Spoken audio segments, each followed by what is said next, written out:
Okay, starting now. Mhm. Yeah. Sharing my screen. Start now. Okay. Okay. So,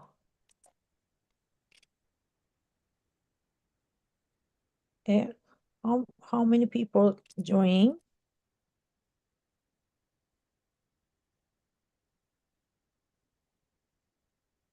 Okay. Hiromi, start. Okay. Okay, but 7 people now. Okay.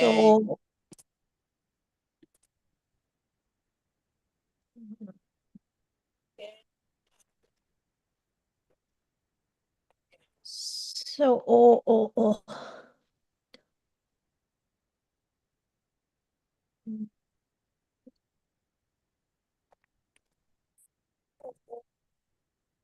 Okay, sorry, let's wait a little while as a few more people are still joining.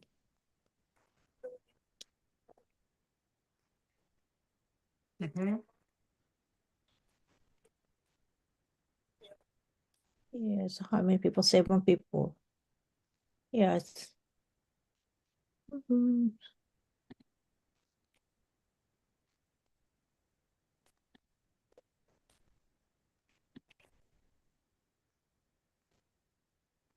Very quiet. Okay. Okay. Okay. Sorry. Sorry. It is so exposed now. Just a Yeah, moment. yeah, thank you. Sorry. Mhm.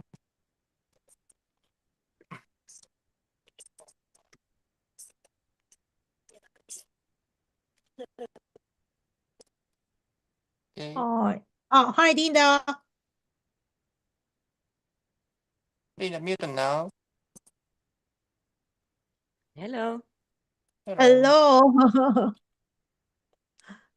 Good afternoon. Good morning.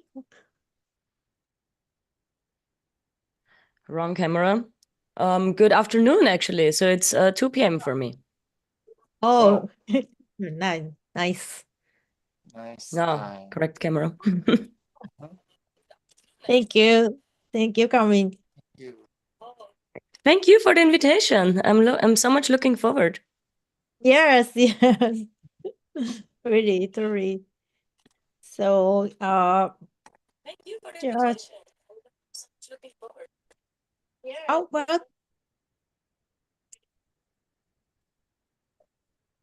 oh, you, Uh-huh. oh, no, no worry. So, we have 48 registrations today, and we are still waiting for more. Just, just coming. Yeah.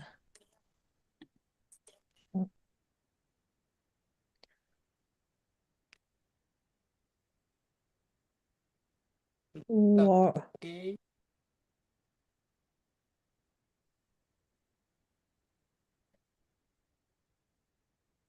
okay. Okay. So, Linda, hi, Neto. Hey, how's it going? Good. Yeah, thank you coming. Oh yeah, no, for sure. I'm excited. I'm excited too. So please waiting.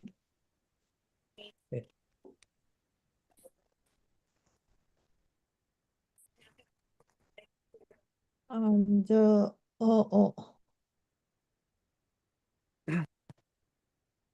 and hello, Aditi.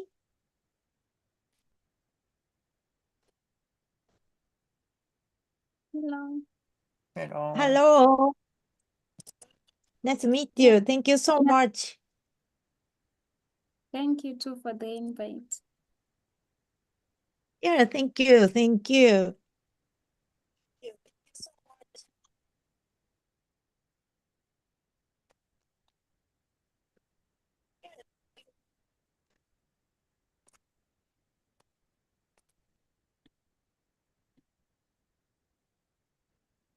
And we will wait a little longer and around 5 minutes.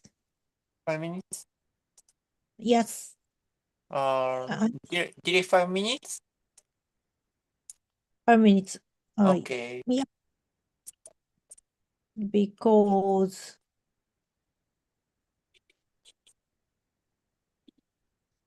yes.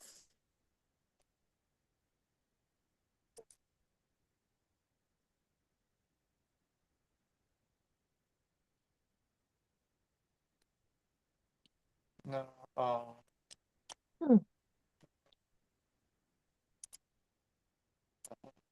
Okay. Yes.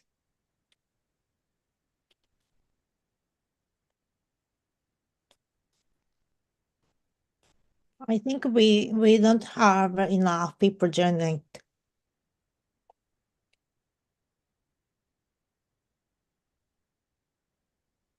We don't have.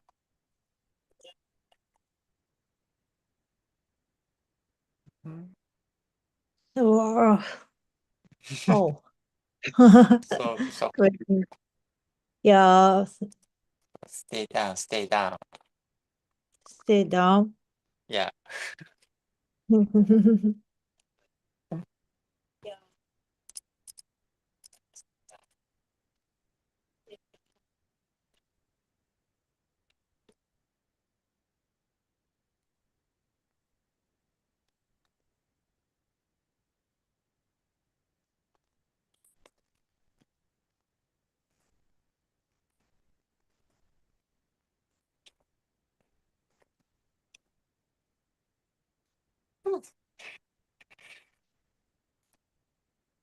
And,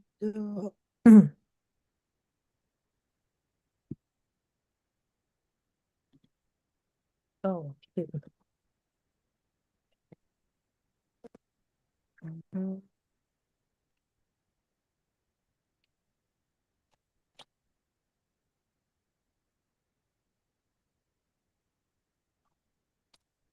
hello everyone.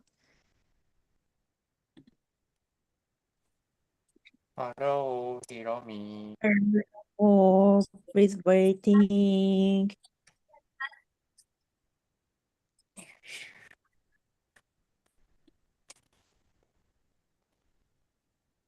Oh.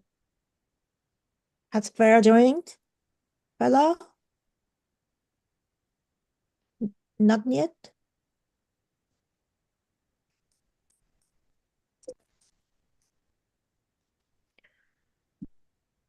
I will send home. So just waiting for 2 minutes. About. It's 2 or 3 minutes. Oh, Okay. how many people joining? Oh, no. No, 1, 2, 3, 4. 1, 2, 3, 4, 5, 6, 7, 8, 9 people now. Okay. Okay. So Farah, no. Farah. Hiromi, I can juggle when we're waiting, while we're waiting. Wow.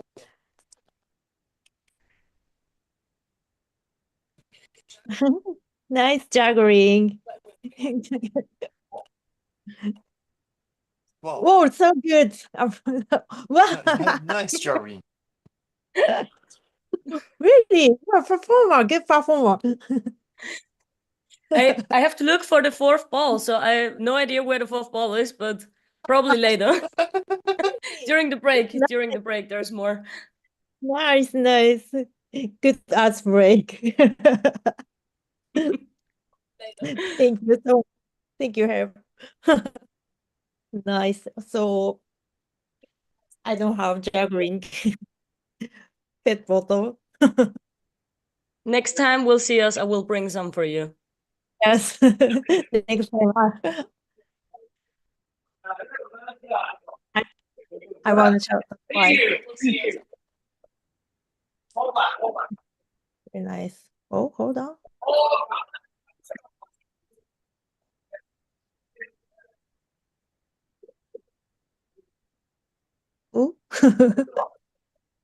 Hiromi. Hi. So 50 minutes now. Okay, so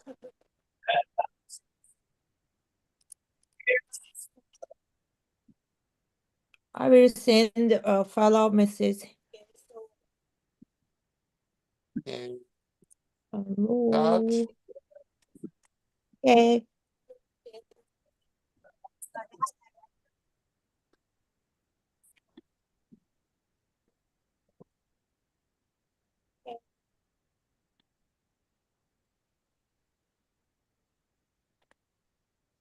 Go. Okay.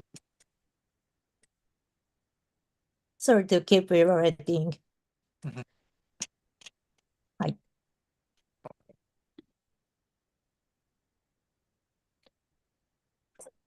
Hello, everyone.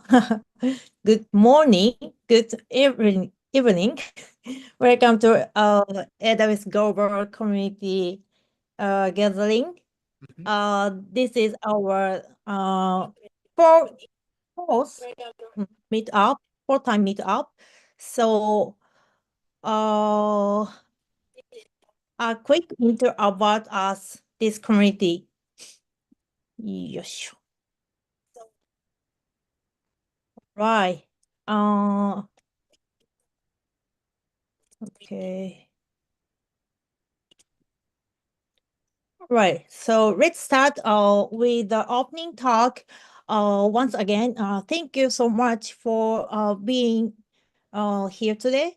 And huge thanks to all our speakers as well. Thank you so much. I hope this event can provide even a small hint or inspiration for someone. Um, Also, connections matter. If you like, feel free to drop your social media handles in the Zoom chat and connect it with each other. Uh, So, uh-huh, YouTube comments. uh-huh. Please. Yes. Uh, Mhm. Thank you, thank you. No problems. So, Bonnie, please. Mhm. Yes, let's continue. Okay. This committee is organized by Yuki and me. If you're interested in helping with our organization, let us know. So here's today's schedule. We have 5 amazing speakers. Adeline, Neto, Linda, Fella, and Della. So, not the fella. And each of them will give uh 15 minutes, around 15 minutes, talk on different topics. I hope you find something useful from their insights. And let's give them a big round applause. And this event will run for about 2 hours. So please stay with us as long as you can. So next, and to our participants, uh, since last time, we started streaming on YouTube. It's also a challenge for us. We didn't officially promote it, but recording will likely be available later. So feel free to share your thoughts in the Zoom chat anytime. And if you were comfortable speaking, you are welcome to joining the discussion outside of the speaker sessions. And sorry. Mhm. Sorry.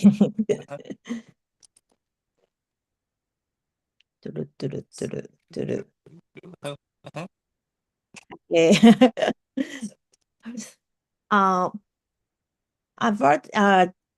About this community, we aim to create a truly diverse and inclusive space through our study sessions by connecting with people around the world through AWS and technology. We hope everyone can find something valuable for their journey, and we especially welcome first-time speakers and those who haven't had many chances to present before. So please feel free to make use of this community. And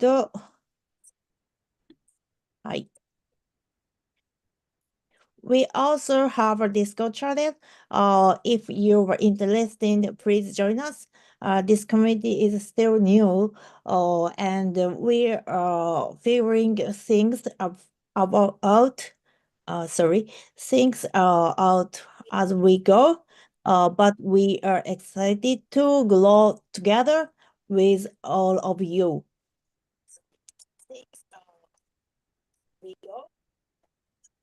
So next, starting this, we are hosting events every month. We'll do our best to make this community even better. So we'd love for you to continue join us. We are always working on improvements, and we are also looking for speakers. If you are interested in sharing something, please reach out to me.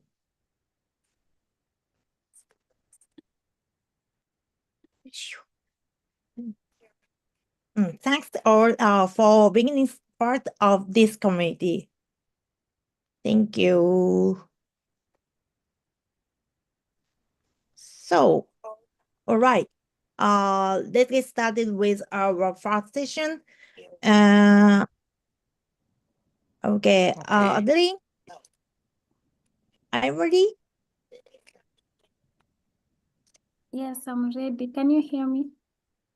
Yes, I can. Okay. Okay. Thank you so much for the invite. Hope you can also see me. Thank you. Thank you so much. Yeah, so allow me to share my screen. I have a short presentation in preparation for this talk today.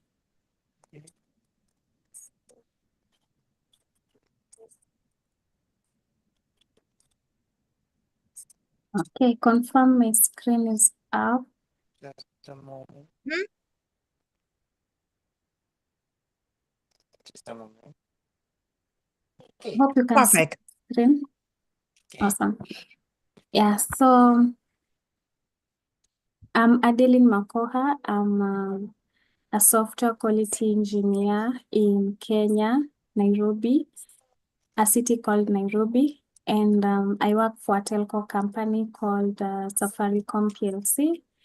Other than that, I'm a AWS user group leader, the Kenya community. I'm also part of the tech community ambassador of Africa.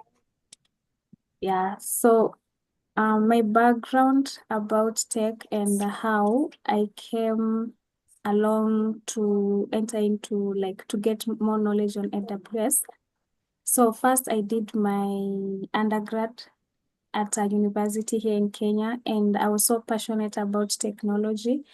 I did a bachelor's in telecommunication and IT. So part of the course, it was just to enlighten me and to prepare me for the technology part of it, and also things around innovation. So through discovery during my campus time, I came to learn about AWS, and I was also curious what it entails. So I had to go ahead and just look for many things, like to learn more, to join communities and all that. So AWS has really been a game changer on my end, and it has really transformed my journey for these few years that I've been in the career space. So first and foremost, I started by exploring like a few of the AWS services. I understand we have like a lot of them, but I started exploring a few of them and started engaging myself in most of the projects that I was doing. Most of them were really, really hands-on. And in the process, I was able to have a simplified journey and just to make innovation out of it using the powerful tools that we have at AWS. So some of my projects that I worked on, they were so eye-opening in the sense that I was able to learn a lot. I was able to gain knowledge around the services, around how most of the services work. So that was the very first step that I took towards AWS and my career. So I also went ahead and did certificates. I did first the cloud practitioner, which is the foundation level, and then proceeded to do the solutions architect. So the certificates helped me in building my skills and just to encourage me and to boost my confidence, where during most of my interviews, I was able to, let's say, work on something or have a project end to end and then present that project in the interview. So it really boosts my career, and in one or another, I was able to secure a job at the company that I'm working for. So the skills that I got really transformed my career, and in other words, it prepared me for this space, the technology space, the whole technology ecosystem, whereby it's really moving rapidly and you just have to keep with the pace. So many things are coming into existence, and it is a place whereby we need to keep up with the speed and all that. So some of the skills that I found are so valuable during my journey was around the architecture design, was around the automation, just to learn how to write scripts, how to automate, how to do the deployments and all that. Some of the things that I also came to understand is on security, some of the best practices that one should implement in their project, in their workplace. Also, one thing when it comes to business is around cost optimization, and just to understand the impact of the project that you are bringing into the business and how the business will optimize the cost, if at all they really need to invest in your project. So into the years, I also interested in learning about data analytics and just the integration between AI and machine learning. And it is really, really a great place that I'm learning. So for my AWS career, it has really helped me to help the community and to provide knowledge to the community, whereby helping members or people in the community and to just understand what it takes for a business, what it takes for this company, some of the skills that are required from people, some of the skill sets that are really, really critical when it comes to hiring. So that is what I've been into, and just to grow my leadership skills And then I started a mentorship program. So mentoring a few people, about 10 people right now, though on separate calls. So just to also to conduct the AWS training and to let them know what some of the things that they need to understand in order to be in this space. Other than that, it has also helped me to grow my public speaking, just to engage with the community. I've spoke in more than 20 meetups, some physical, some online. So it's something that I've exposed to, and I'm really learning a lot from people and getting raw feedback where technology is concerned.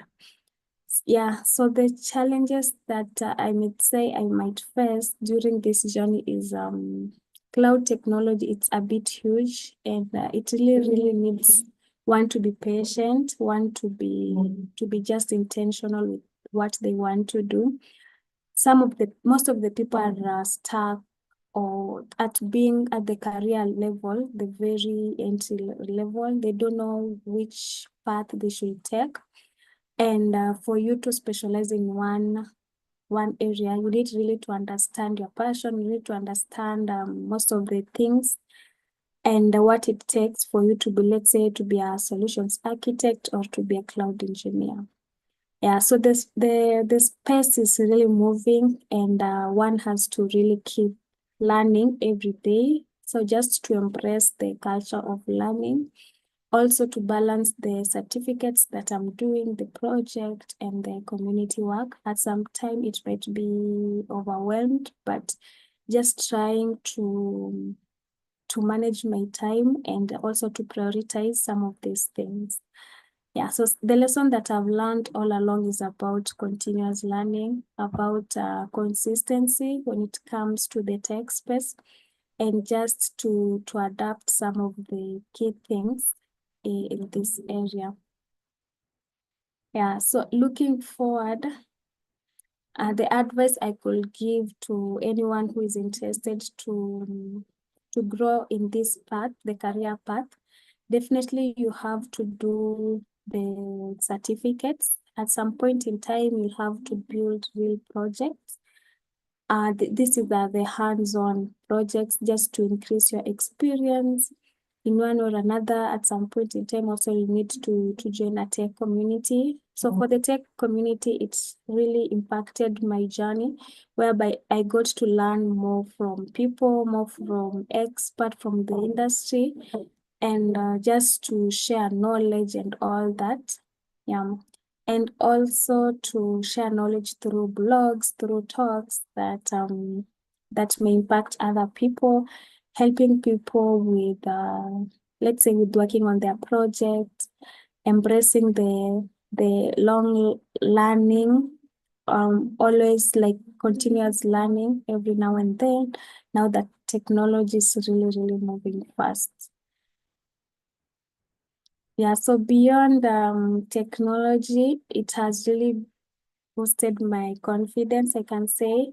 I've been in public speaking and becoming a mentor at to some people, which is something that I really love to do, and also networking with most of the tech professionals in the world.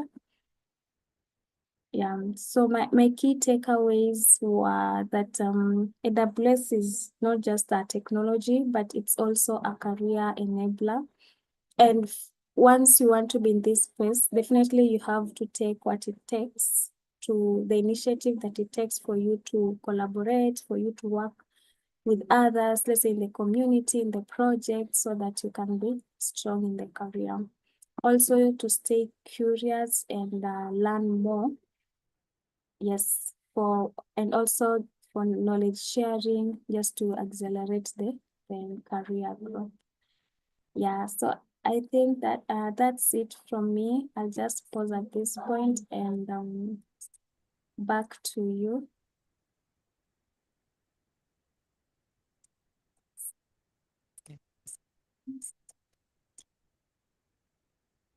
Hiromi, mute now. Thank you so much. Thank you. Yeah. Very, very, very, very, thank you. Amazing presentation. Thank you so much. So what drives you? So could really feel your energy. Really. Yes. Does anyone have any question for comments for Adeline? So no comment and no question now. YouTube and X. Thank you Yes. so much.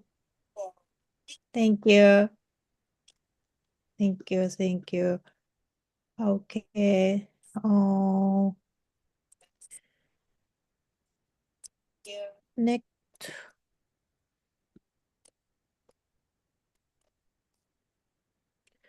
Next. Oh, so next, Nito? Hey, yeah, let me go ahead and share my screen. Yes. Is my pronunciation correct, Neto? Yeah, that's perfect. Thank you. Good, good. Okay.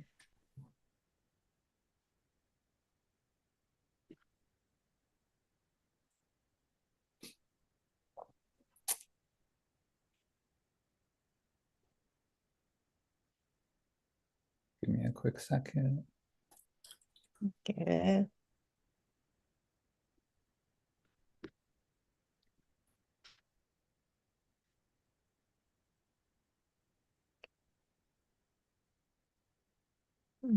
So, Adeline, so, please feel to share your social media account or your slide if you'd like. Okay, sure, I'll share. On Zoom chat or YouTube or Twitter, something. Sorry, Nate. No, Thank you. you're all set. Can you see my screen? Yes. Awesome. Okay, cool. Great meeting everyone. Today I'm going to be chatting a little bit about just some tips that I have for scaling your career success. So if there's anyone here that's interested in, changing into a new role or, potentially progressing within their current role, there's some tips that I've gathered over the years that I would like to share. So yeah, thanks everyone for joining. So a little bit about me. I was initially born in Mexico City. I lived there for about 6 years before moving to Chicago. After that, I attended university in Rochester, New York, and Boston, Massachusetts. And then I worked in both Phoenix and Seattle. I actually just returned to Chicago, which is in the Midwest over here in the US, about a year and a half ago. So just getting used to the Chicago winters now. Outside of that, I'm a program manager at Amazon Web Services. I'm also like a career coach for both high school and undergraduate students. So I meet with students to essentially build out plans on how they can get their first role or how they can obtain internships or just getting towards their goals in general. In addition to that, I work with nonprofits as a consultant. So I'll just go to a nonprofit, figure out what problems they're facing, and then build out solutions for them. I'm also an expert in residence for a local technology accelerator, and I'm a VP of mentorship for a nonprofit nearby. So as for my career timeline, I've had a number of different roles. So I initially started in my local school districts in operations and communications. There they were changing to a new website. So I had the opportunity to really see like front-end web development like firsthand for the first time. So my first role was really kind of understanding like the business as well as a little bit of front-end web development. So that's where I learned like the basics, like HTML, CSS, a little bit of Python.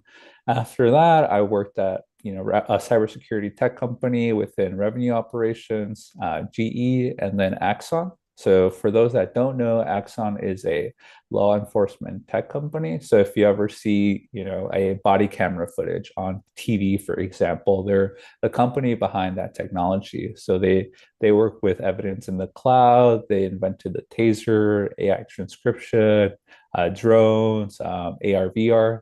There's a lot of tech behind like the law enforcement space. There, I was a product manager. After that, I joined AWS as a program manager. I've had a number of roles here within AWS, but my latest one is working within the sales department within AWS and working with consultants to make sure that they get everything that they need. So the first lesson that I've learned is that mentorship really is a superpower. One thing that I always like to say is that it's really important to understand what your goal is and where you want to go. So an example would be if you're someone that would like to start running, and would it make sense to talk to like a swimmer?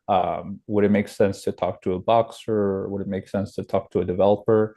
No, like the reality is that you would want to speak to someone that's already running, someone that has that experience, and they're able to really give you a really good roadmap as to how you can improve in that space and the type of things that you would need to confront, right? And they might even be able to save you a lot of pain and effort as they have learned over the years. So I always recommend making sure that you understand the importance of mentorship, because it can really help you just get to where you want to be a lot faster.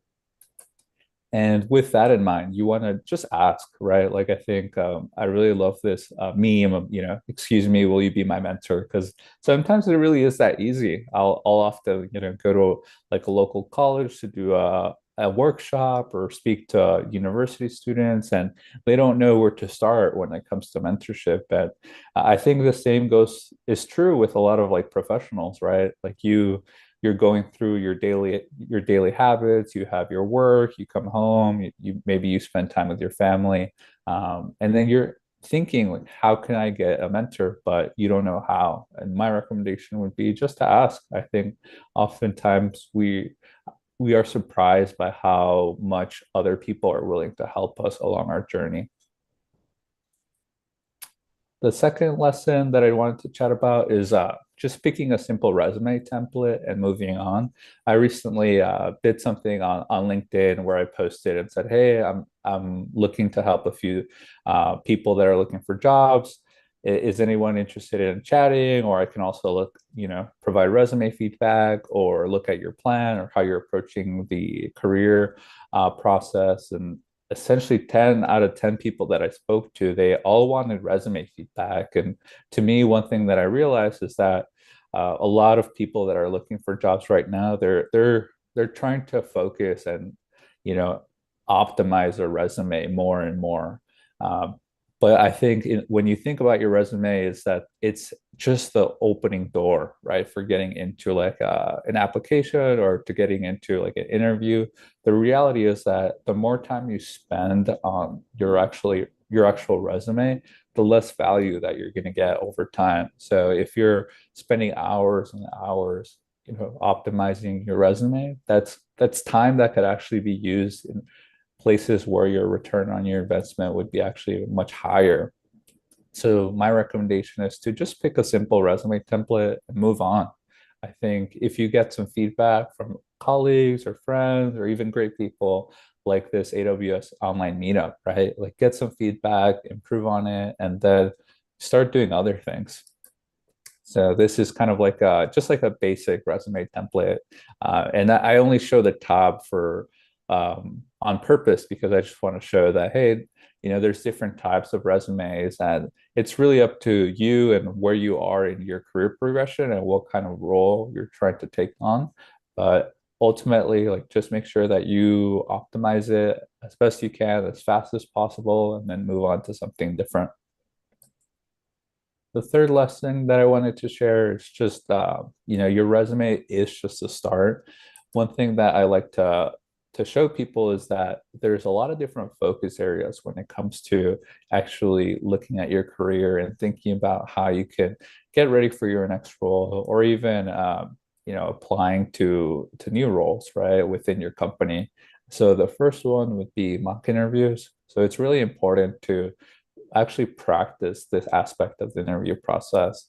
There's been opportunities in the past where I've interviewed for roles, and I really try and prepare for interviews, and even if they're behavioral or technical, right? So if you're doing a technical interview, that could be just practicing lead code as much as possible.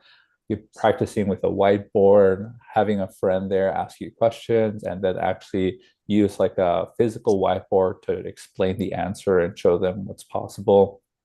And then if it's behavioral, then what I recommend is actually writing out the responses that you have in mind. So if you're someone that doesn't have as much experience with behavioral interviews, there's typically about 5 to 10 questions that are always asked. And then if it's not those questions, it's some sort of like subset of those questions. So what I mean by that is, for example, every interview that you go through, even if it's internal or external, they're going to ask you, tell me about yourself, right? Like that's kind of like one of the first questions that everyone asks. So the best thing to do is to actually prepare for that answer. So what you could do is actually write out a response, on pen and paper and say, hey, my name is Nicole. I'm currently a software engineer at Microsoft, and I do X, Y, and Z, right? So make sure you write it out and then just practice it over and over.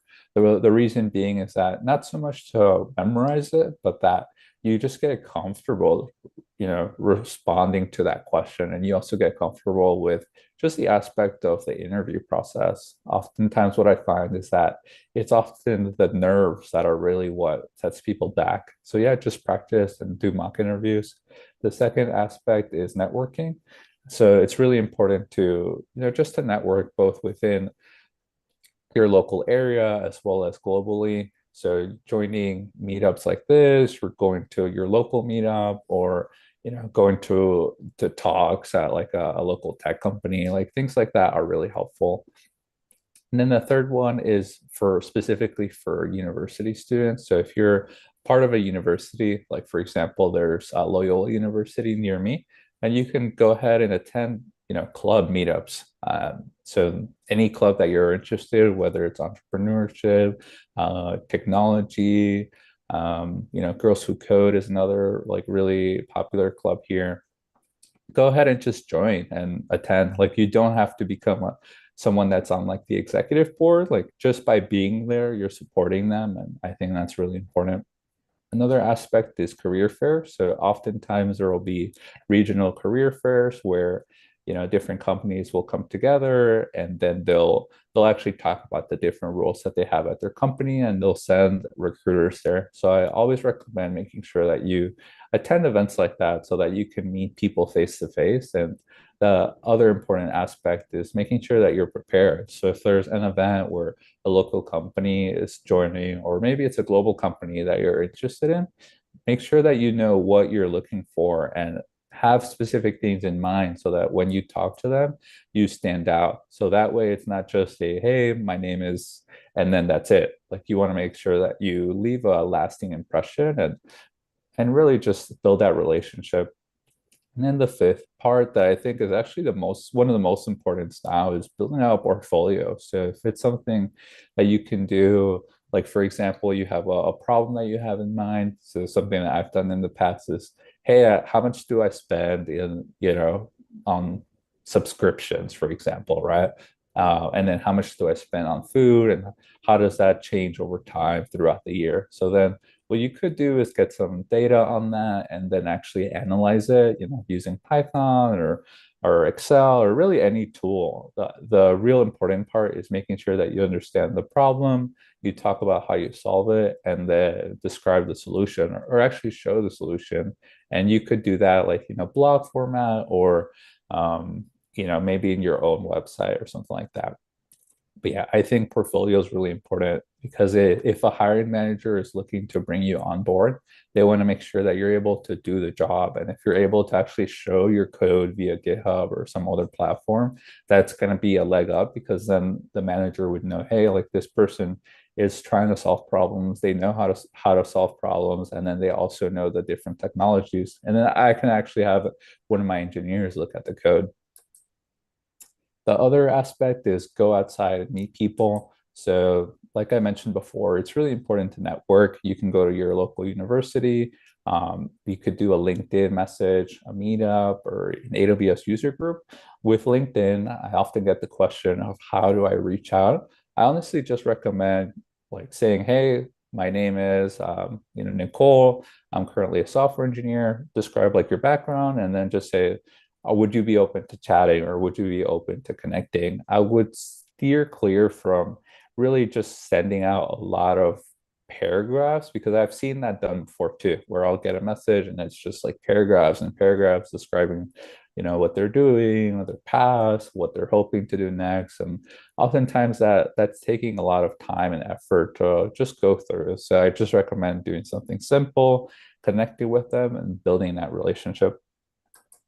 And then the last part is I recommend preparing like an athlete. So, set up an action plan similar to how an athlete would prepare for their race. So maybe you pick a goal. So, for example, you run a 6-minute mile, right? So if I want to run a 6-minute mile, then I have to understand that goal. Then I pick a deadline, be very specific with the date and time of that deadline. So in this case, it could be June 1st, 2025, right? That gives me a few months to prepare, and then also a few iterations throughout that process.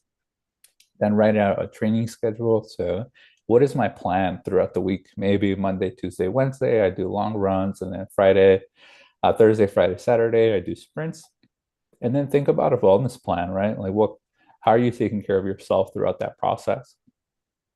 So the way that would look like in a professional setting, it's like, hey, my goal is to meet 150 professionals. I'm really clear about that goal. I write down that goal, and then I make it visible. Maybe put it on my refrigerator or something like that.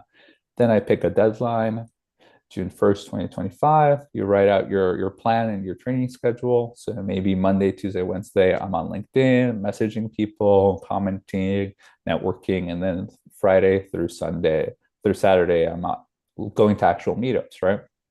And then the fourth part would be your wellness plan. So making sure that you really take care of yourself throughout this process, have a morning routine, a sleep routine, and find a way to just make sure that you're taking care of your mental health, because finding a job can be very stressful, and making sure that you take care of yourself in that process will only set you up for success in the long term. And then that's about it for my presentation. I'll leave my LinkedIn in the chat, but also feel free to scan this QR code if you want to connect.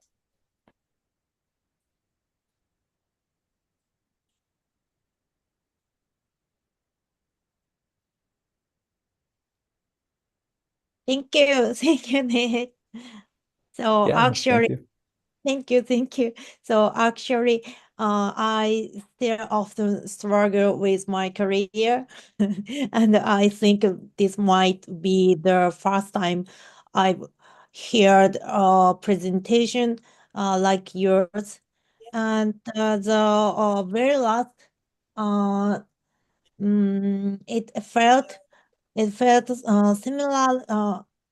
Sorry. It felt very fresh in Japan. And recently, many people in my community have been struggling with similar concerns.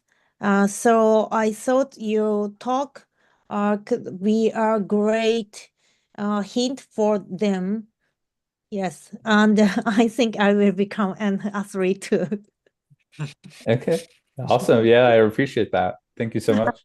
Thank you so much. Now, does anyone have any question or comments for Mito?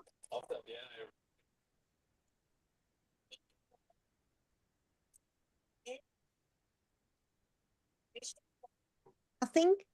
Okay. Next, so Linda, are you ready? Hello. Yes, Hi. yes, I'm ready. Yep. Ernesto, thank you so much for your presentation, and also like thank you so much for the invitation, Hiromi. And I'm so much looking forward to also hearing the other talks, because I already see that there is a lot of focus on career, and I really love that, and also like about cloud journeys. So I think my topic also kind of fits in there, and I hope that there's something that I can add on top. So does this work if I share the whole screen? So can you see my screen? Yep. Perfect. Okay.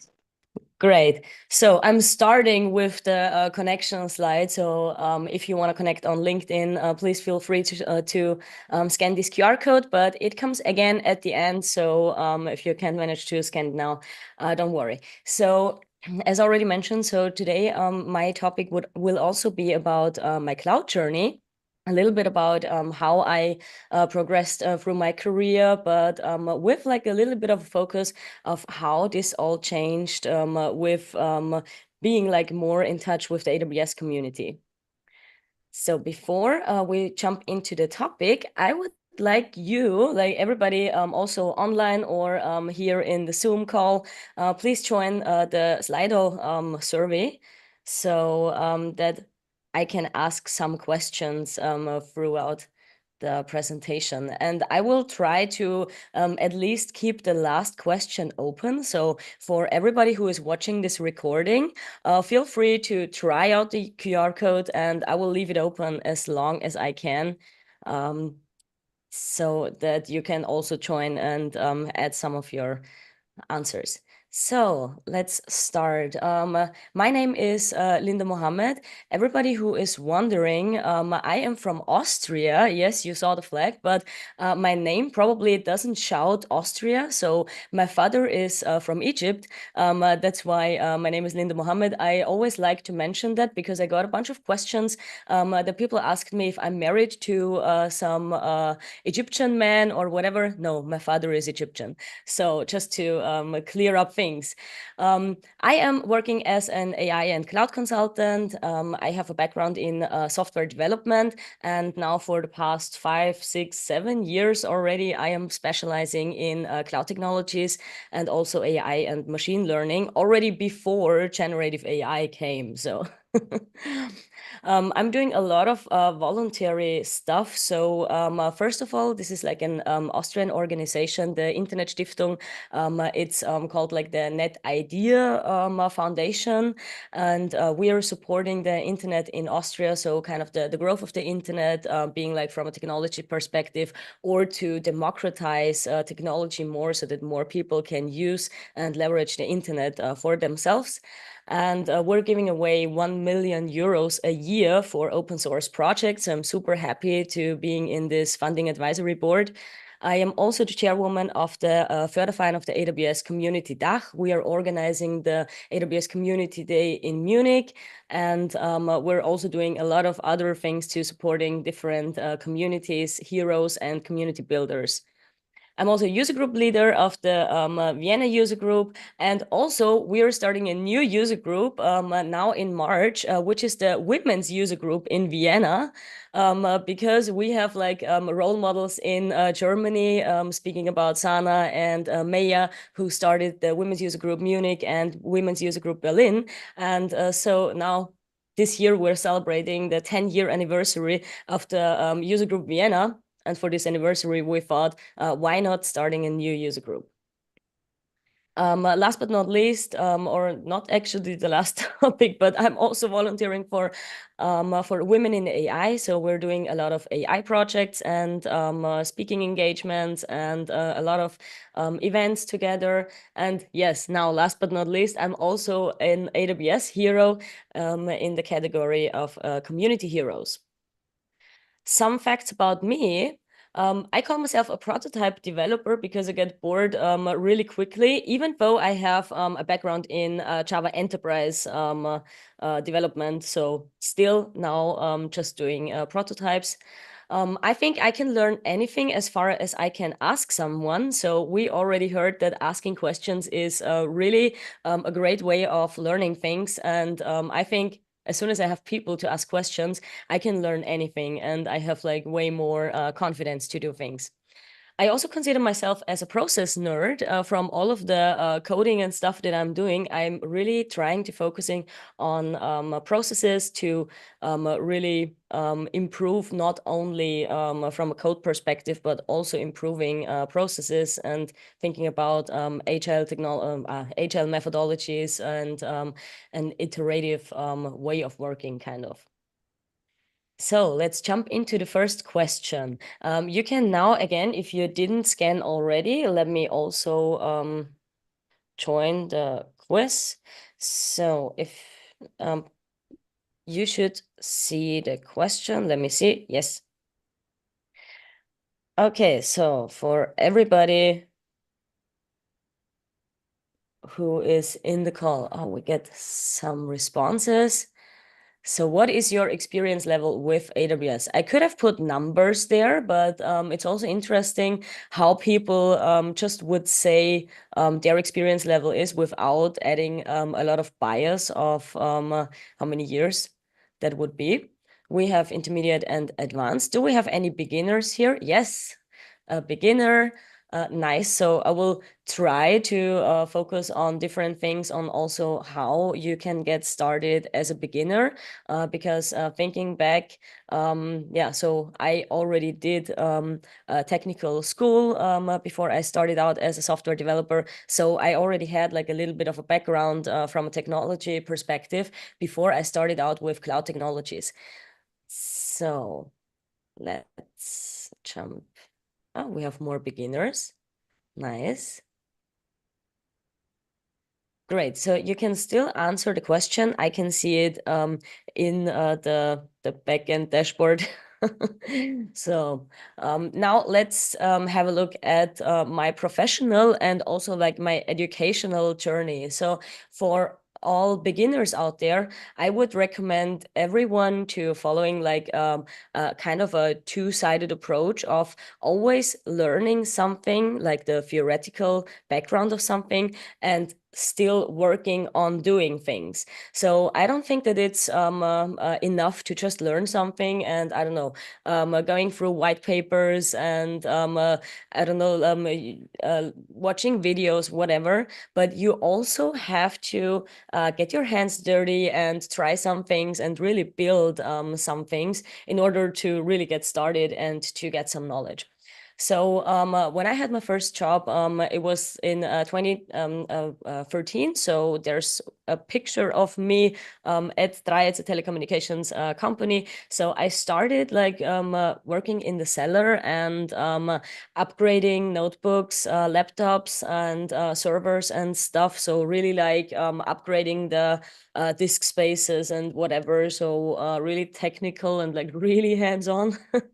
And I was super happy that I started my first job as a software developer, like just 1 year after beginning in this company, because I did a lot of networking also internally, because I started within this company not because of the goal of sitting in the cellar and upgrading, I don't know, like memory in laptops, but I took this opportunity of this job because I wanted to grow within this company. So I think that's also like a really good advice on somebody who's just starting out with the first job. Probably your first job doesn't have to be your dream job, but you can just use a job to get started, to just have a, I don't know, a feeling of how this industry is working and how the people in this industry are working.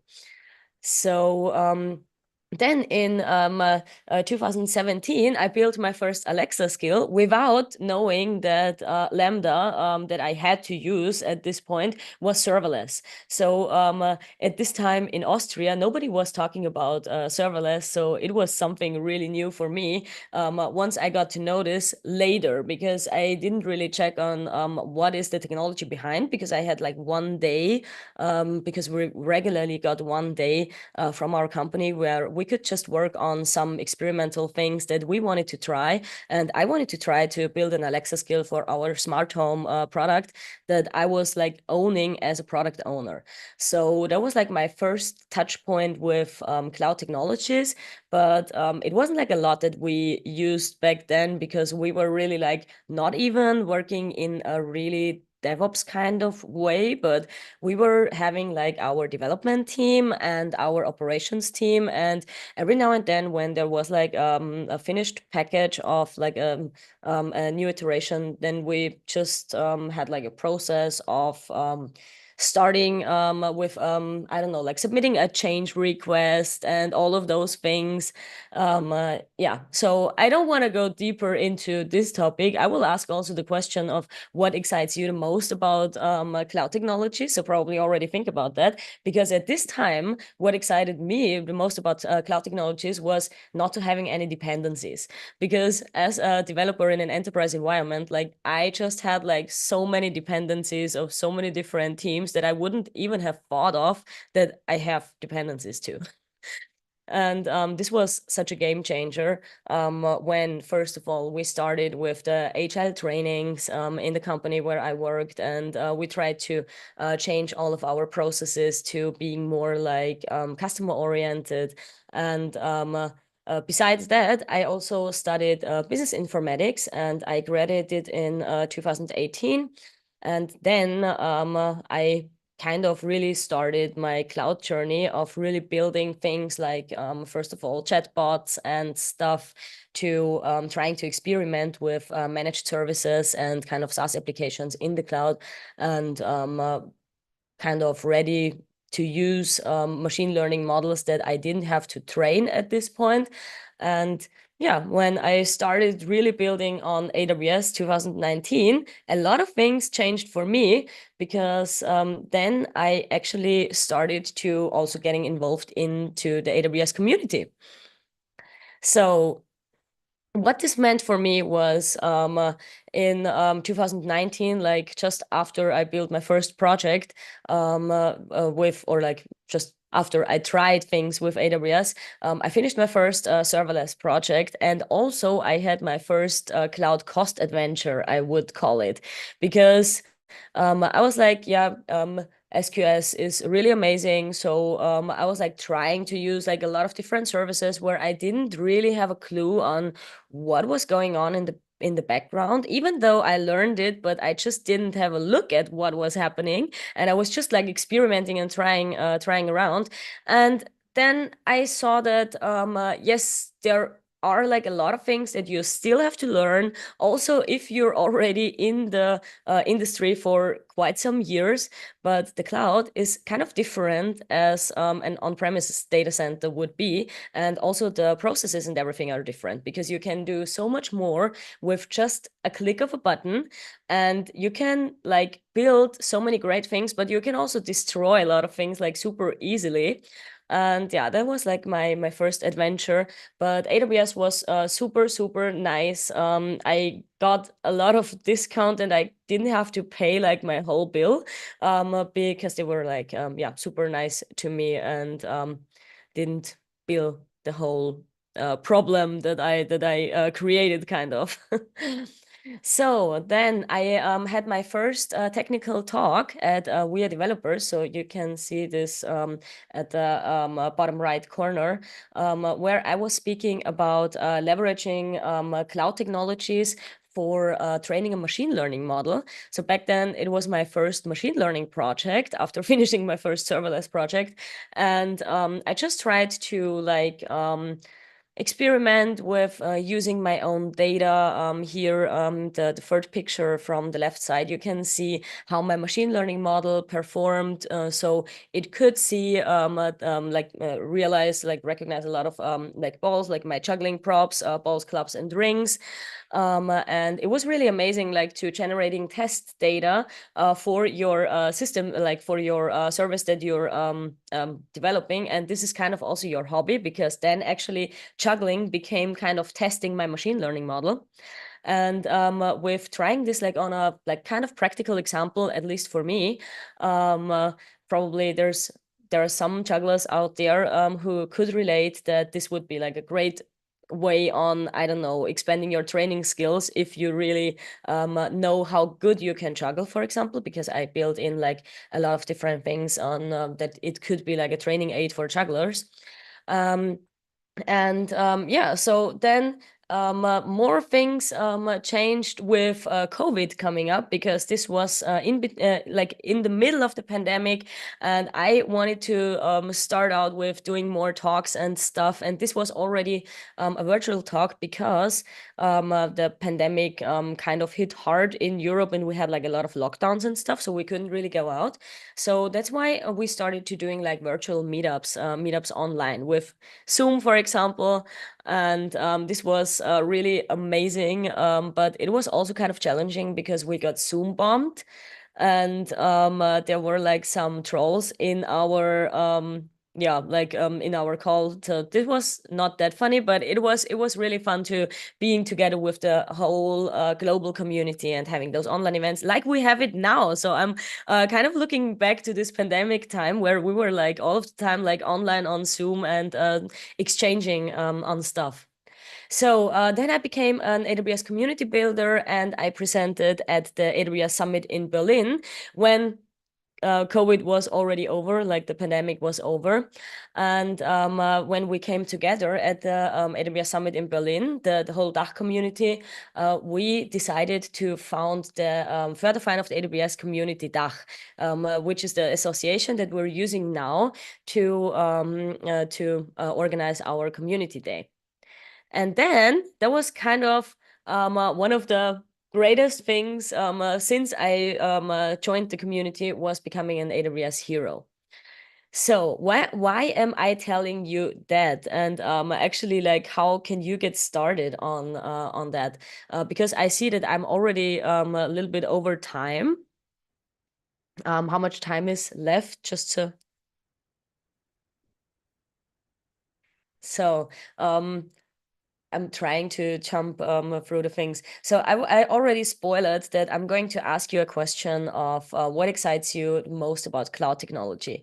Because for me, it was back then just like to get started quickly. The amazing people, of course, yes. It was also the community, like having somebody that you can ask questions, like having people that openly talk about their experiences and their challenges and the opportunities you have to doing things. It's like with like when I started using cloud technologies, I realized that there are so many other people having the same problems and challenges that I had.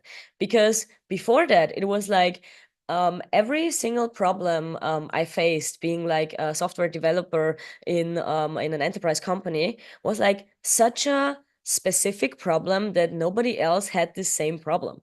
So starting with using the cloud, for me, it was such a game changer because then I had the community, I had so many other people. I could actually Google like a lot of things and see samples on how other people did stuff. And that was for me really, really amazing. And also that you don't have to wait for anything, and you can just get started like immediately thinking about especially serverless. So, but still you can add some things later. And now to come like to the actual thing on how I did that. I already shared that I did a lot of public speaking engagements, a lot of projects, so really getting my hands dirty. But for me, it was really important to focusing on real world problems and to finding something that I really loved and that I wanted to build. For example, I built kind of a service, a machine learning model that recognizes different clothing items like a t-shirt, trousers, a bag, and whatever, so that it categorizes it so that you can put it into an online shop super fast. And for example, this could be for the second-hand industry because when they are selling an item, they have to categorize it. So I was trying to kind of solve this problem together with a customer, and we came up with a really interesting pipeline to really scale that and add more and more topics to get rid of the bias. Because what I realized in my first talk, which was using AI to detect juggling props and patterns, that I kind of biased my machine learning model with just using my own data, because I really didn't want to use like public data because I wasn't sure on if I'm allowed to use that. So, but then I ran into the problem to having like a super biased machine learning model, because it just recognized like small women.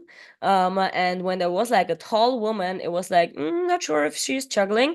And if there was like a man, it was like, no, he's not juggling at all. So it didn't even detect like balls, which isn't that hard, but it was kind of so biased from the data set that I gave it to train, which was for me really interesting to learn, and also helped me to kind of create like an idea of having a data quality zone and a data quality pipeline for every machine learning project that I started back then. So, and yeah, after I joined the community, what my life looks today is that I'm like presenting a lot on different stages, that I'm doing panel discussions with other people in the community. I'm trying to empower women to also get started, beginners to get their hands dirty and to start with things. And I really, really love what I'm doing. And I am really sure that when I wouldn't have joined the community and when I wouldn't have like transitioned from this traditional IT to cloud technologies, that this wouldn't have happened in the way how it is now. And I'm also really, really happy that last year I had the opportunity to present at the reInvent, which was next to becoming an AWS hero, like one of the highlights of my professional life, so to say. And some things that really helped me to understand all of this, so I'm just really quickly showing this, is to always thinking about the history of how something started, because it really helps you to understand the technology behind. And what's like my favorite thing in IT is everything that you can kind of show in this infinity loop. And this would be, for example, the DevOps movement, because I think that the more and more people come together, and I don't care if it's like development and operations or if it's like marketing and sales or whatever, but this is really something that I always keep in mind to connecting to others.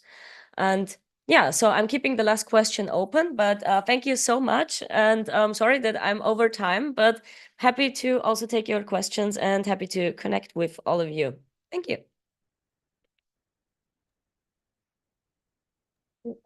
Thank you. So amazing. Thank you. Thank you. No worry. Good, good, good. Very good. So I think her powerful energy and is totally inspiring to me, and I really respect her. So I believe she provides great insights for many women. I encourage everyone to follow her work and, if possible, meet her in person. So thank you so much. So by the way, I Thank hope you. Alex. So I hope Alexa makes a comeback. Thank you, thank you. So, do you have any question or comment for her? No? No comment. No comment. Say. Okay. Okay. So next, yes, continue. So, next follow. Hi. Are Okay, ready? can you hear me? Yeah, can you hear me okay? Yes, great. Okay.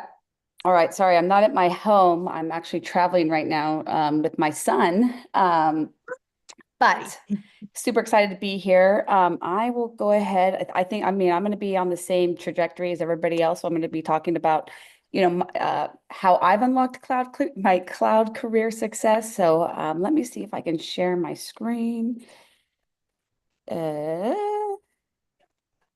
Be this one. Okay, I'm going to do this. Okay, let me know if you can see it. Yeah? Yeah, screen share now. Can you see it? Okay. This is your screen speaker mode. Oh, whoops. Let me swap. There we go. Yeah. How's that? Okay. Perfect. All right. Perfect. All right. Sorry about that. It's trying to get everything set up. So my name is Farrah Campbell. I am the head of developer advisory at AWS. And I'm going to talk a little bit about how I feel like I've unlocked cloud career success through bravery, positivity, and connections. So a little bit about me. I do not have a traditional tech background. I enrolled in college. I attended a different college than I originally enrolled into, but I ultimately did not graduate. I ended up married at a very early age, had two amazing little boys when I was 24, which is crazy because now my youngest is 23 now. But ultimately, through a lot of hard work and, stepping outside of my comfort zone, I was able to achieve more than I ever dreamed. So I want to begin by taking us back to a simple time. So, back in our childhood, we really viewed the world, that we could do anything, we could be anything. We dreamed big, we were unburdened by limitations. And, as we get older, this self-doubt starts creeping in. And I started to ask myself, what happened to that little girl who thought she could do anything? When did I stop telling myself that I could and start telling myself that I couldn't? Why was I always doubting the things that I wanted to do next in my life or the jobs that I wanted to take? And it's really crazy is because 70% of people really do have it, have experience imposter syndrome. And, as we become adults, the world starts to erode how we believe ourselves. We start to hear that we can't, we start to doubt ourselves. We start to wonder if we're good enough, if we belong. I can think of so many different times, where I didn't feel good enough. Maybe somebody was doing better in me than school. Maybe something happened. I had, bad friends that were telling me, negative things. But these stories that we tell ourselves really do start to shape our reality. And imposter syndrome isn't just a feeling, it's really a narrative and it's a story that we start to believe about ourselves. And these stories that we tell ourselves, they are really powerful. But the cool thing is that they're not set in stone and that we have the ability to rewrite them. So it's, I think that's a lot of that is like choosing to see ourselves is, to shift from that, limiting ourselves to, thinking more about shifting from fear to courage. And as we move forward, I want you to keep something in mind, overcoming self-doubt. It isn't about, pretending to be fearless. It's about acknowledging that I am scared. I do have a fear, but I'm choosing to act anyways. And this is where I really think, where bravery, positivity, and connections have really came in to help me. And so stepping out of your comfort zone, it's really cool that research has showed that, professionals who embrace calculated risks are 32% more likely to be recognized for their contributions and advance their careers. And so bravery from my perspective is I was, I was a divorced single mom without a college degree. When I was 32, I quit my full-time job to take a part-time role at a startup. I really wanted to get my hands back in tech, but I didn't have a full-time. I couldn't get a full-time job, so I took a job that is part-time and hoped to grow that. From that point, and we'll get to that in the next slide, I really was offered roles that were out of my comfort zone and things that I hadn't done before in each role. And then another part of bravery is I did jump out of a plane when I was 22, or in 2022. I made a promise to my 15-year-old son I would take him when he was 18, and he remembered that. And so I had to jump out of a plane. And it was actually one of the most amazing things I ever did. But here you can see, each one of these roles really had me in a, nearly a panic attack when I had taken them. I was an office manager. 2015, I managed to, I moved that into full time. From office manager, I went to director of operations. And you can see my career has progressed significantly. I jumped from a startup to a huge company, AWS, in 2021. So really, challenging myself to, just to believe that I could do these things was really huge in my career. So why does this self-doubt continue? you don't belong here, and this self-doubt only has the power, that we give them. So I choose to focus on what I can control. I can control my attitude. I can control my work ethic. I can control my willingness to learn. And that really helped me to kind of quiet that voice and to push forward. And so practicing bravery, it's an ongoing journey. So I think, just remembering to face your fears, be kind to yourself when you're making mistakes and as you're learning, nothing comes easy. Make sure that you're celebrating small wins, acknowledging and appreciating the progress you make, even, doing your first talk, writing your first doc. I mean, and then also one of the most amazing things about the AWS community is there is so much support around you. So surround yourself, with people who encourage and uplift you. And that's something that you can definitely find within this community.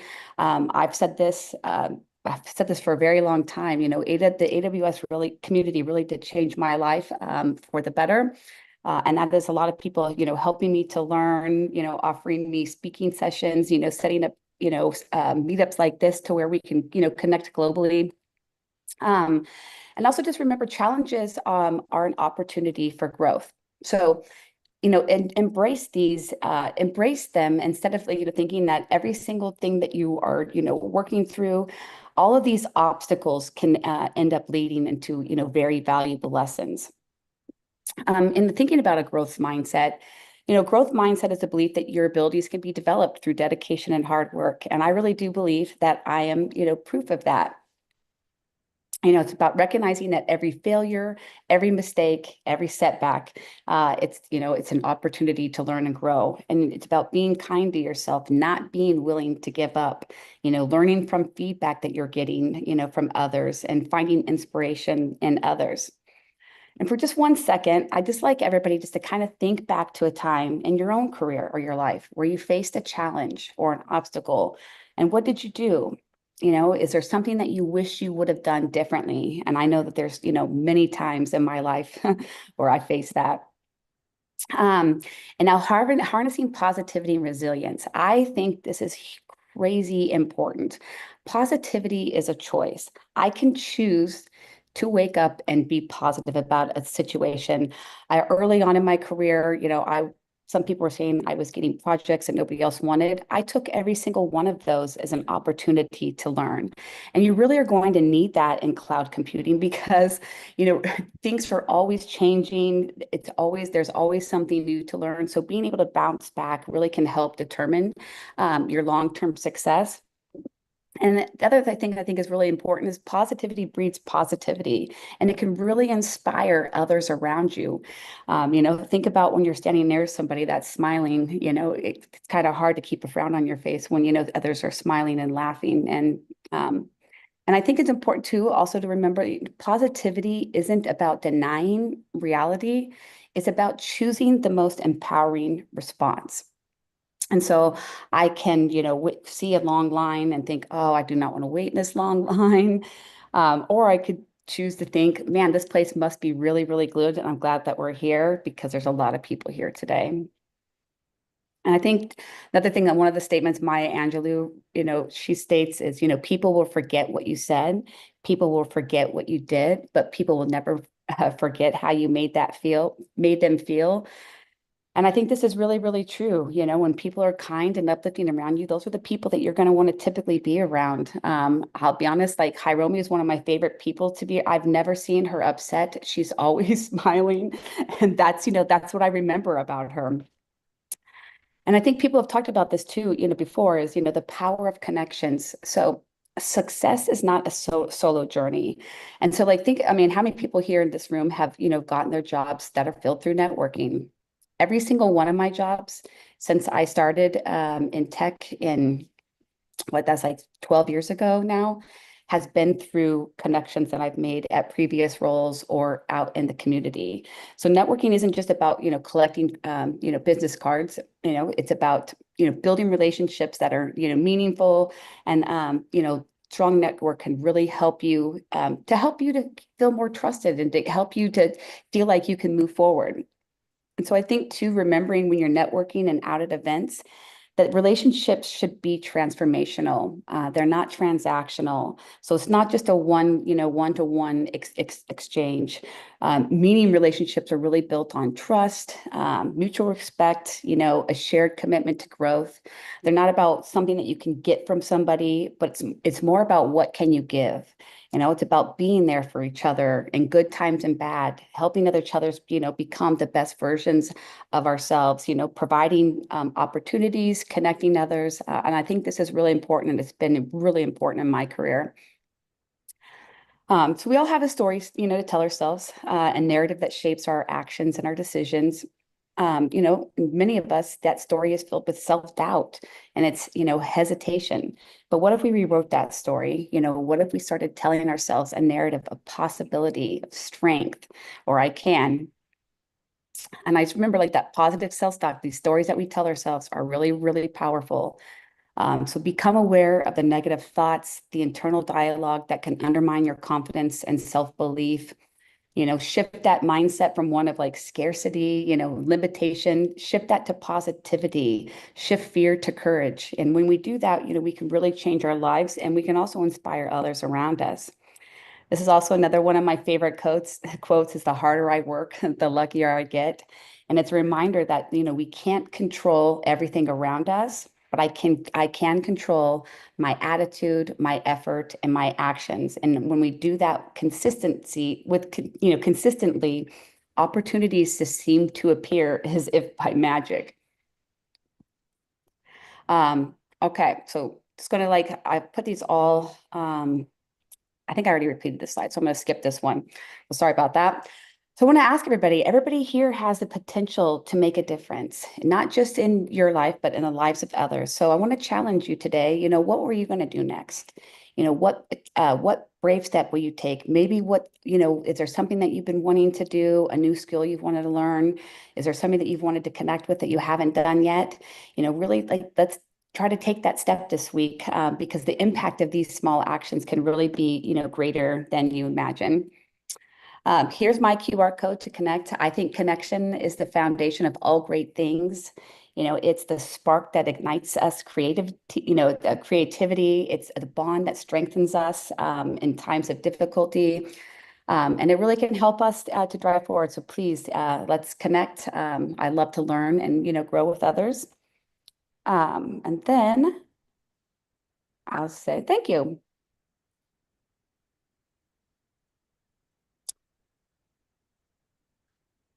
Ta-da. Thank you, Farah. Thank you so much for today. So, Farah is one of those people who always gives me wonderful insight. Thank you. So I could never do bungee jump. Never do. That being said, without the AWS community, I wouldn't be who I am today. It's so amazing to meet incredible people through technology. And if it weren't for the AWS community, I wouldn't have had this amazing opportunity today. So, this community, I've discovered a side of myself that I would have never realized it just through my daily work. Farah, once again, thank you. Thank you, Wanda, for sharing. Thank you so much.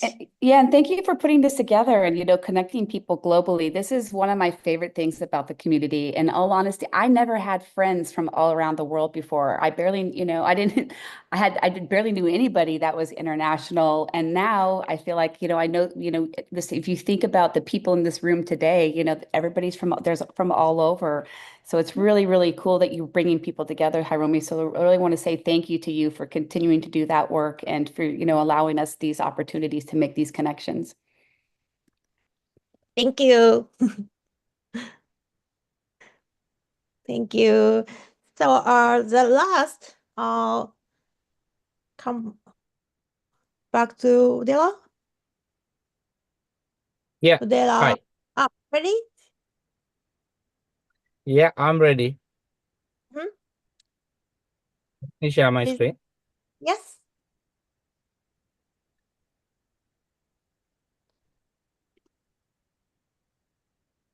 Hope you all can see my screen. Yes. Here you go. Okay, cool.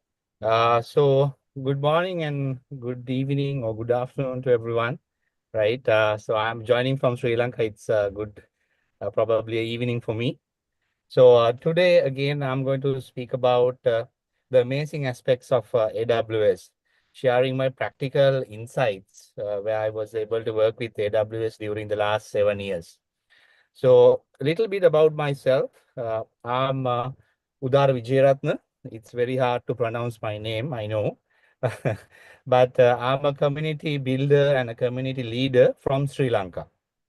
I have close to 14 years of experience in the industry and working with AWS. And very recently, I was able to get the certification of certified security specialist as well.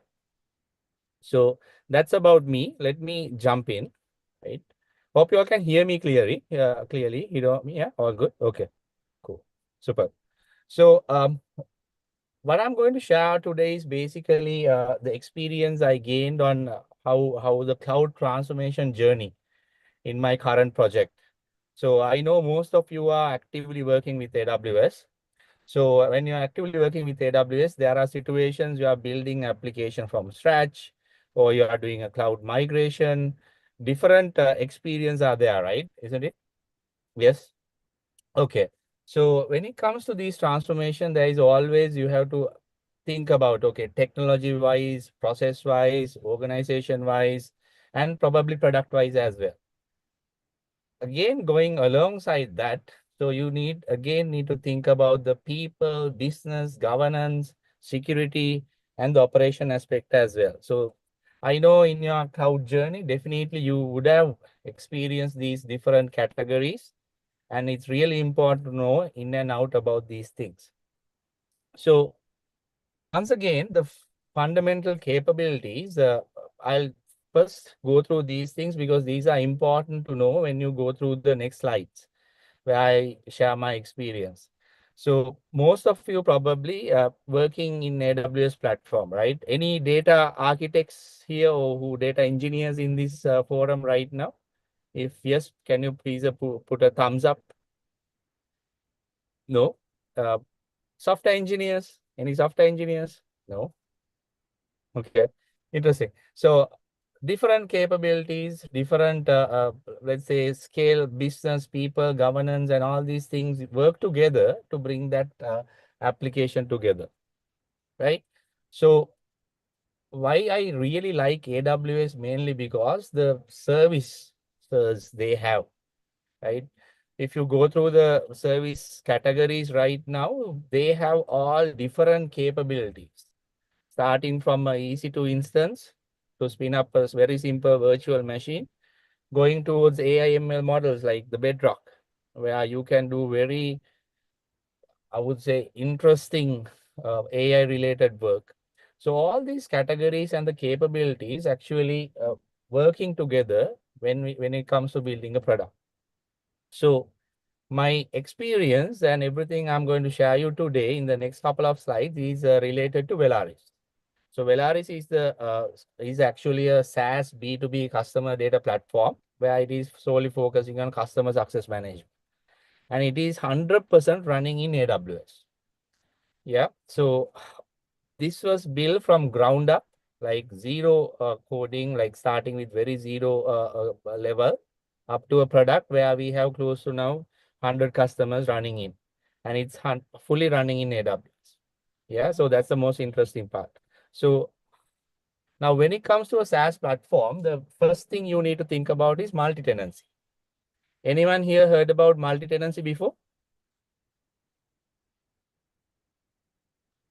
Okay.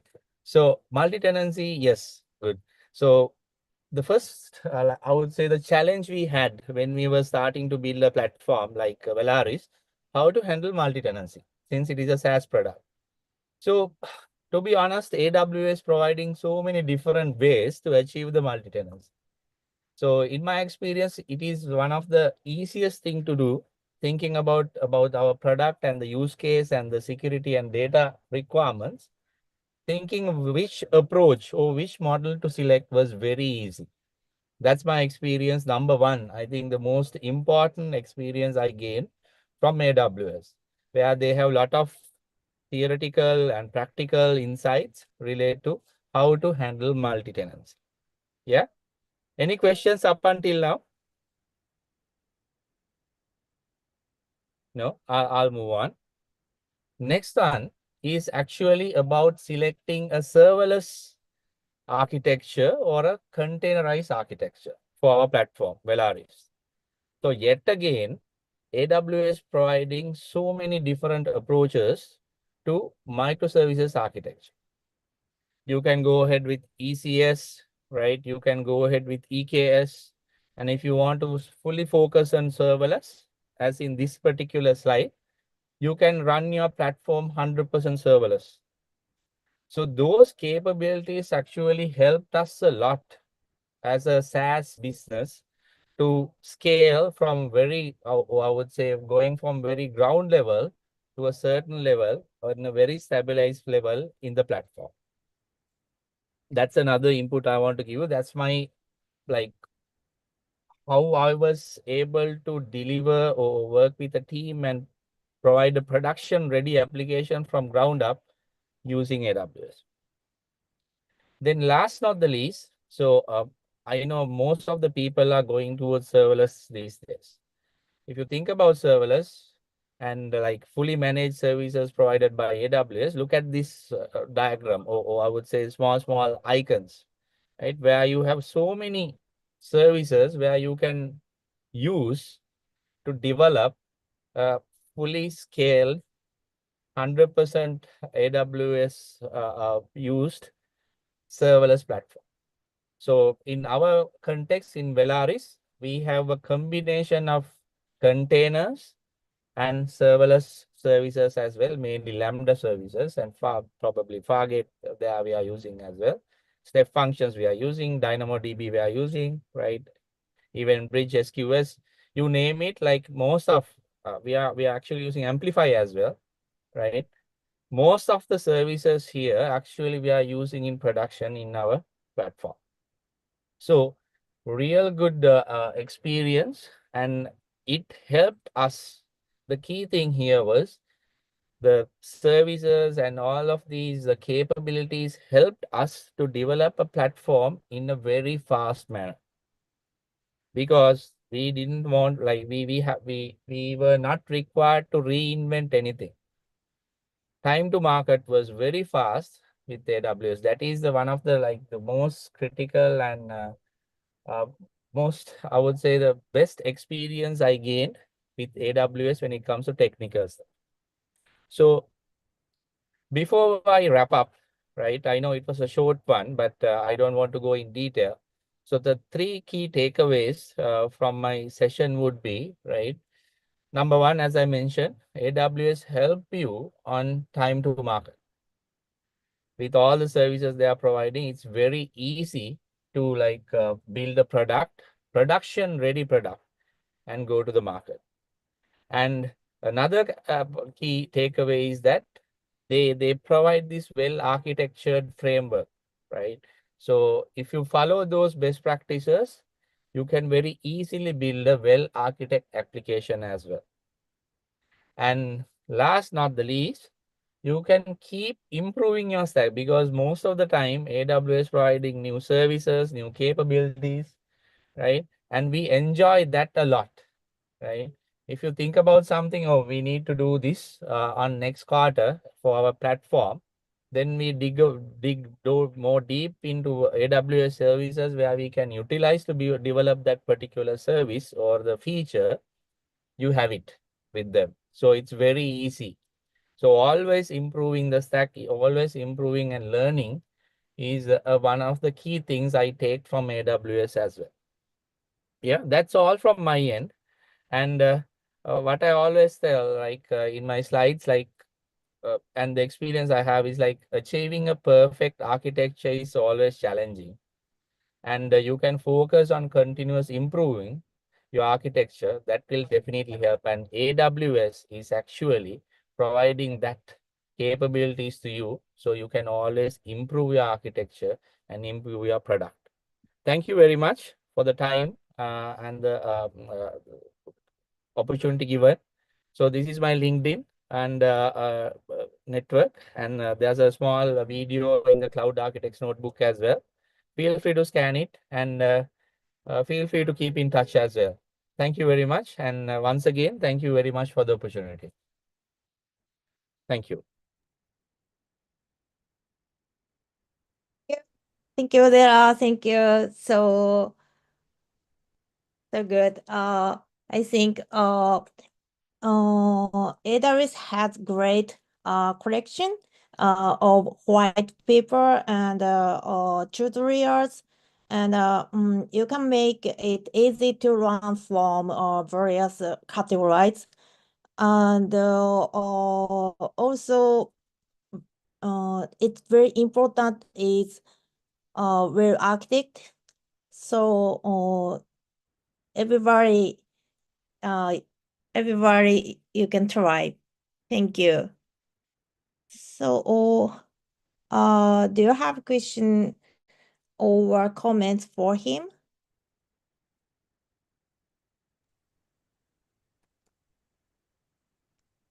So comment and expose is not comment.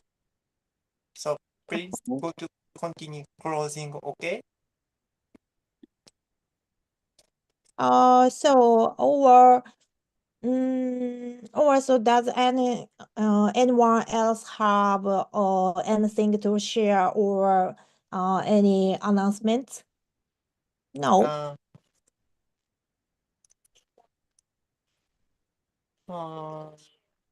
Share is exposed, okay. No problems. No problem. Yeah.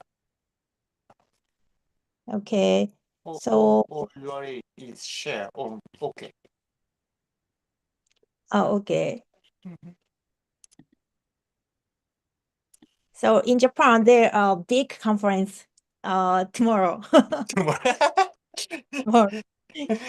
Just days. Yes. Let's check on Twitter. Okay. Yes, very big, very big, huge. 1,000 over conference.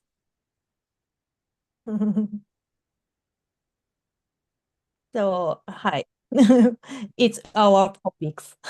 Yes. And We're next... actually sorry. I just wanted to mention that we are looking for speakers still for the AWS Summit in Hamburg, so in Germany. So if anybody is here who's traveling to Germany in June, I think. So we're looking for speakers for the community stage. Nice. June. In June. Okay. Nice. I will check. But I wanna go. And Farah, great to see you. Yeah, you too. It's been a minute. I guess reInvent, right? Yes, and it was so busy this year, like last year for me. It was crazy, crazy reInvent. It was a lot more fun to go when I was a hero or a community member than it is as employee. Because like you want to hang out and like with everybody and just talk and you don't want any responsibilities, but fortunately I end up with a lot of responsibilities when I'm there. But yeah, it's great to see you too. Very nice. Nice. Okay. So everybody question, or do you have a question or announcement? No? Para? Yeah. LinkedIn URL, please, one more, okay?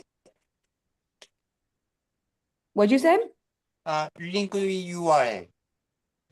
Oh, the URL? Yeah. Okay. Please, okay?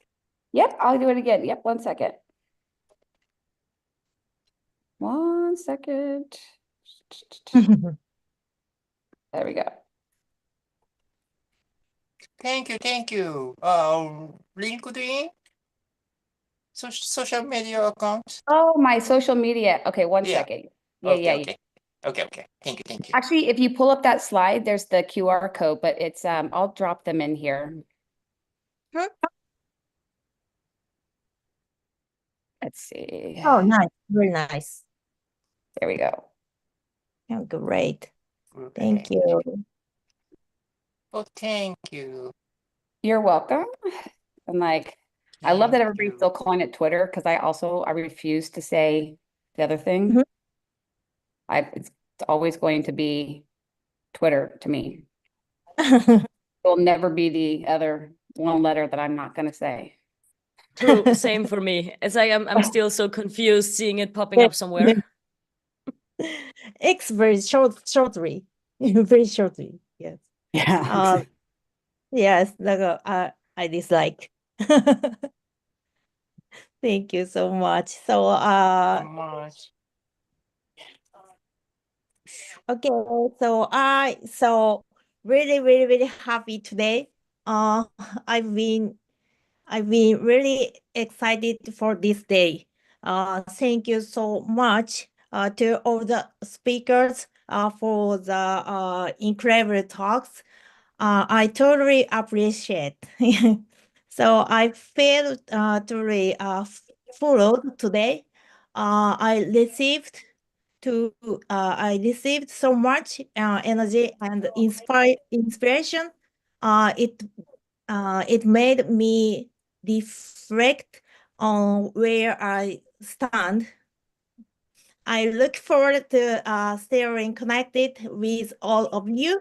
I'm sure were many things I could have done better, but I hope you'll continue to support us moving forward. Thank you so much. Thank you. Thank you so Thank much you. for organizing this. Thank you for having me. Thank Yes, you. me too. Thank you. Next. See you next All right.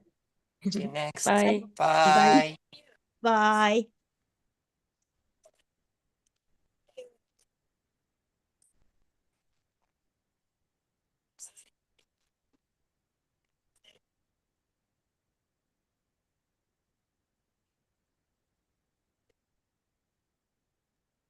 伊藤さん Ah, Biana! Yeah, I messaged you. Just a moment. こんにちは。 Just a Just a moment. moment. Live Okay. stream stops. Okay, Now. okay. Okay, live stream stops. Okay, talking.